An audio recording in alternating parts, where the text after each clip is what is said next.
morning, Suzuki community. It's Myron at Zuk's Off-Road. Today we're going to try to get you guys to see there's little differences in the 1.6 blocks and how they're interchangeable. So one of my favorite blocks, this 1.6/16 valve, has got this raised smooth casting right here. That tells me that this has got steel main caps, which is really desirable. You don't know what you've got till you pull the motor out, because both of these blocks, this is a 1.6/8 valve, this is a 1.6/16 valve, this is an OBD2, this is an OBD1, we'll talk about that in a minute. But basically you don't know what you got till you pull it out, because both of these say G16A.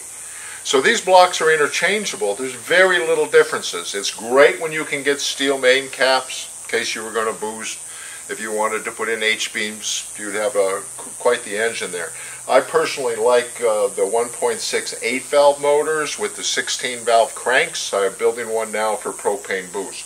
So as you can see here, your normal 1.6, most of these are not going to have a raised here, and you're actually going to see some webbing that you would see on the casting here. It's here, but it's not here where my finger is. Now some of these are going to have a new etched serial number here for the VIN, but most of them do not. They're smooth.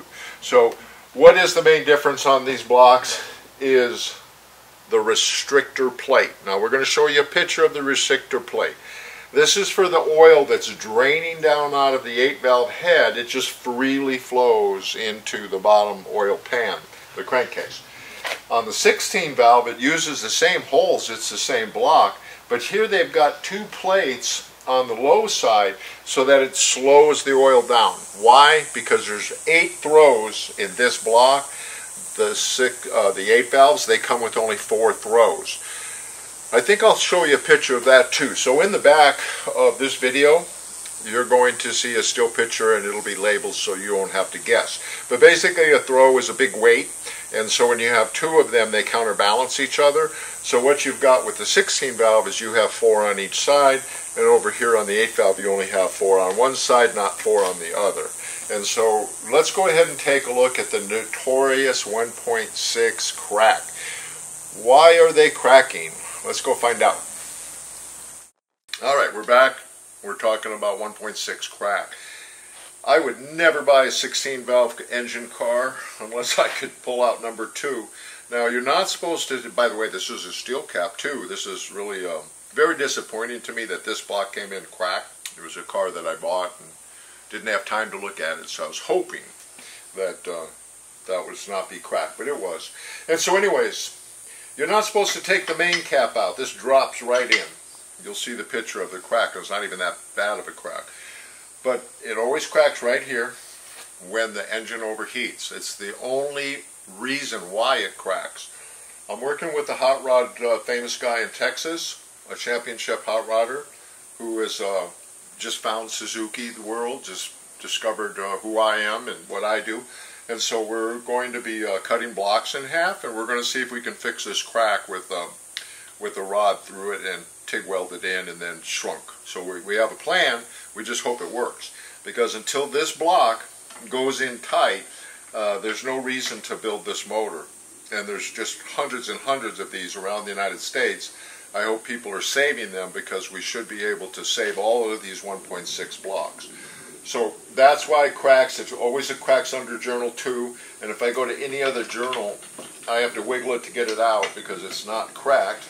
Here it's all loose because the crack opened up the main cap, and that's really bad for the crank, for it not to have pressure on it from the oil. Now I talked earlier about what's OBD1 and OBD2. So on your 1.6 blocks, you have your 1989 to 1995, and you got that in 8 valves and 16 valves. And then from 96, 97, 98, and 99, you have OBD2. Onboard diagnostics was put out by the federal government to all the companies that they could no longer have their own code readers. So Suzuki had their own. I think I've talked to you before about this. It's a $9,000 briefcase.